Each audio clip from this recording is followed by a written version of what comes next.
They had an old phrase back on Earth, starving artist. Before I left the surface, neither term applied to me remotely.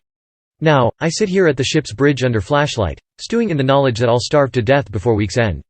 There's no preventing it, barring a miracle, and miracles are scarce, especially when nobody knows you need one. I figure I might as well fill out the archetype. I've got a terrible eye for illustration and sculpture, so that leaves the written word. Just as well. I've got a hell of a story to tell. Pulling the Plug, by Jade Avery. It took me a few tries to pull myself out of stasis. My eyelids would slowly drift apart, and I'd feel an itch surrounding the chip in the back of my neck. Then I'd look down at the tubes inserted at the crook of my elbow, which carried nutrients and anti-degeneration solutions, and I'd pass out. My squeamishness nearly doomed me to a grounded life, but the crew of the scavenger ship Matador needed a pilot. And a pilot I was, if little else. There was a single red flash in the pod, and I expected an alarm to blare, but that never came to pass. It was curious that nobody prevented me from falling back into stasis. Emergencies excluded, one could assume that their sudden rise from torpor was initiated by another crew member at a scheduled interval. We rotated this way, splitting the longer voyages into digestible chunks.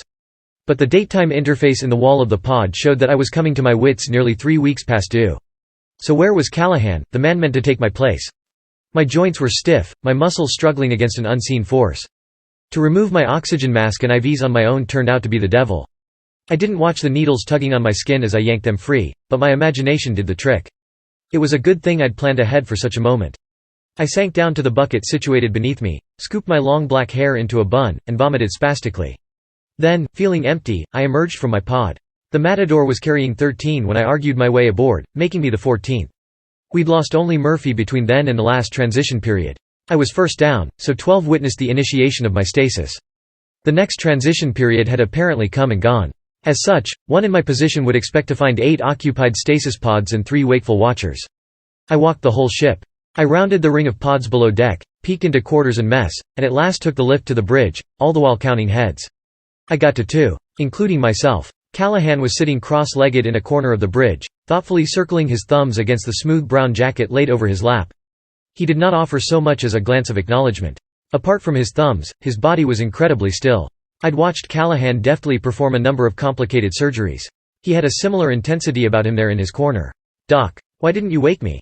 My crackling, unpracticed voice echoed through the empty cabin. Callahan's tightening fists wrinkled the jacket. "There was nothing I could do, Ms. Avery. Nothing." There was another red flash, but again, no accompanying alarm. I dismissed this, believing it to be a malfunction of some kind. Callahan looked up at me as the red haze faded. His bloodshot eyes and sallow cheeks suggested illness of some kind. He had to be 20 or 30 kilos lighter than the last time I'd seen him. What happened? I pressed a red button on the comms panel. The interface lit up and spoke with an insultingly sultry feminine voice. To cancel, release the button now. To send a simple distress signal, release and tap again. To encode a message, hold the button down until you hear a beep, then speak. When you are finished, press the button again to stop recording and send your signal. I held the button down until I heard a beep. I tried to sound authoritative and professional, but was undermined by a slight tremor. "This is Avery, navigator and acting captain of the Matador. We are in need of immediate rescue and quarantine. Lethal disease on board. Onset 2 weeks heretofore. 2 survivors, 1 in stasis. All confirmed cases are deceased and have been ejected. Faulty fuel cell necessitated grounding and repair at the trial colony on Gliese 667 cc. Repair deemed impossible. The Matador was forced to remain grounded during a search for parts for the fuel cell's replacement. Facts indicate initial exposure occurred on the surface." Another lonely red flash, this one dulled by welling tears. "If you're hearing this, please. While our oxygen is plenty, many of our rations have been compromised. We will not survive the month." Callahan was checked out, and the direct comms proved useless. All I could do was send out our steady, weak distress call, and if I'm being honest, hope to expire before the rations did. I spent the next few weeks in solitude. I must have cleaned every surface 24 times, but my worry that the virus still lingered somewhere on board never faded. The rest of my waking hours were spent waiting by the comms board praying for a sign that help was on the way. The good food long gone, I resorted to the Mealy emergency nutrition bricks. That is, until my body began to reject them. Soon enough I'd lost 7 kilos, which was far too much for my short, wiry frame. Everyday tasks became difficult. I couldn't understand it. My arms were visibly thinner, but hung a great deal heavier. It often felt like I was struggling against restraints. All this was tough, but the worst was the never-ending itch surrounding the chip in the back of my neck. I remember fuming in the aftermath of another red flash, believing the itch was the reason I couldn't get any rest. Not true. The ship was quiet, I realize now. Far too quiet for sleeping in. I sat in the mess, counting nutrition bricks, performing the grim calculation of how many days I had left to live. The intercom notified all hands, in this case, just mine, to report to the bridge. Finally, radar had picked something up. It was something enormous and straight ahead, according to the blinking indicator on the navigations panel. I looked starboard through the grand oval window. It wasn't the rescue ship I'd hoped for, nor was it an asteroid or anything else covered by my training or experience. It was an enormous black square, a shape discernible only by the field of lights it occluded. It was an absence of stars. A flash of red light. The absence simply widened out into a rectangle, but having been in the business a while, I knew instinctively what this meant. The absence was a ship, and it had turned to bear its cannons. 2 brilliant white bolts came out of the absence like shooting stars. Before I could get to the manual controls, the bolts collided with and scattered across the primary shield, rocking the ship on its axis. The Matador's shields were strong, but a couple more hits like that would drain the fuel cell and leave the main structure vulnerable.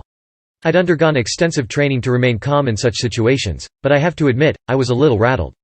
Then again, needles were worse.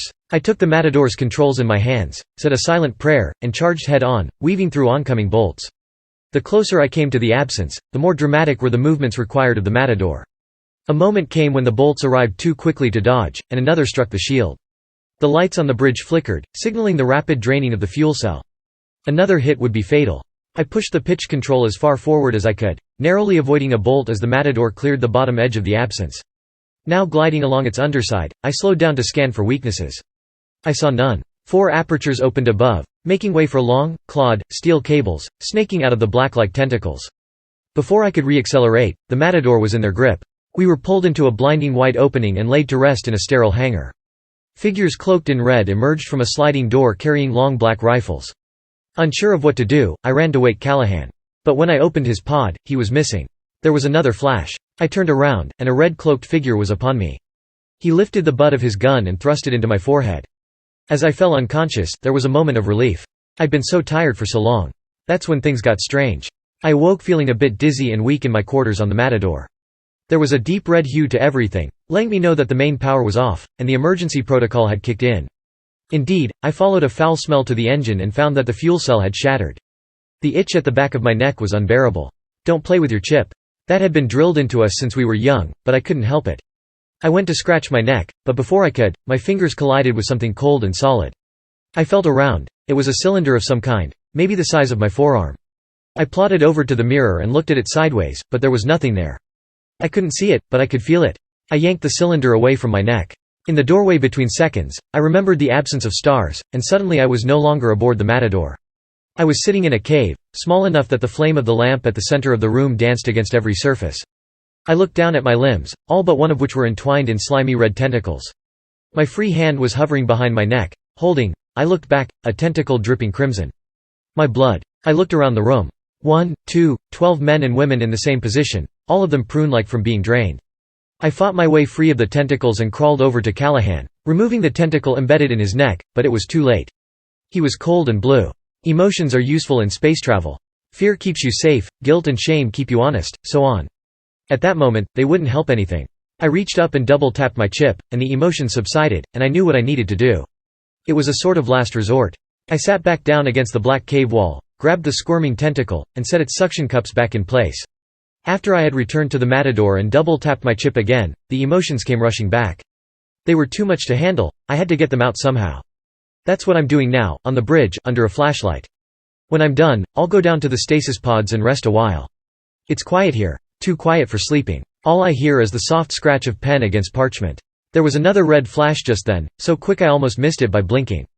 That's how I hope to go.